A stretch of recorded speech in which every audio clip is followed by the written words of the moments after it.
സിറിയയിൽ സംഘർഷത്തിൽ മരണം 1400 കടന്നു. കൊല്ലപ്പെട്ടവരിൽ 973 പേർ സാധാരണക്കാരാണ്. അതിനിടെ സൈനിക നടപടി പൂർത്തിയായെന്ന് സിറിയൻ പ്രതിരോധ മന്ത്രാലയം അറിയിച്ചു. കഴിഞ്ഞ ഡിസംബറിൽ ബാഷർ അൽ അസദിനെ പുറത്താക്കിയതിനു ശേഷമുള്ള ഏറ്റവും രൂക്ഷമായ ഏറ്റുമുട്ടലാണ് ഇപ്പോൾ നടക്കുന്നത്. സിറിയൻ പ്രസിഡന്റായിരുന്ന ബാഷർ അൽ അസദിനെ അനുകൂലിക്കുന്നവരും സുരക്ഷാ സേനയുമായുണ്ടായ ഏറ്റുമുട്ടലിൽ മരണസംഖ്യ ഉയരുന്നു. ന്യൂനപക്ഷമായ അലവി വിഭാഗത്തിൽപ്പെട്ടവരും സാധാരണക്കാരുമാണ് കൊല്ലപ്പെട്ടവരിൽ ഭൂരിഭാഗവും. കൊല്ലപ്പെട്ടവരിൽ സുരക്ഷാ ഉദ്യോഗസ്ഥരുമുണ്ട്.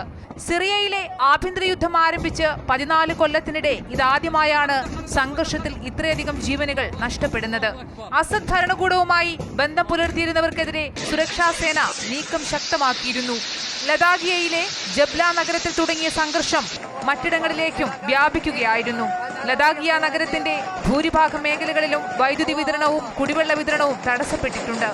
പുതിയ സർക്കാരിനെ പിന്തുണയ്ക്കുന്ന സുന്നി വിഭാഗത്തിൽപ്പെട്ടവർ അസദിനോട് ആഭിമുഖ്യം പുലർത്തിയിരുന്ന അലവികൾക്കു നേരെ വെള്ളിയാഴ്ചയാണ് പ്രതികാര കൊലപാതകങ്ങൾ ആരംഭിച്ചത്. പതിറ്റാണ്ടുകളായി അസദിനെ പിന്തുണച്ചിരുന്നവരാണ് അലവി വിഭാഗത്തിൽപ്പെട്ടവർ. സംഘർഷങ്ങളുടെ പശ്ചാത്തലത്തിൽ നിരവധി പേർ ഇതിനോടകം പ്രദേശത്ത് നിന്ന് പലായനം ചെയ്തു. News desk Amrita TV.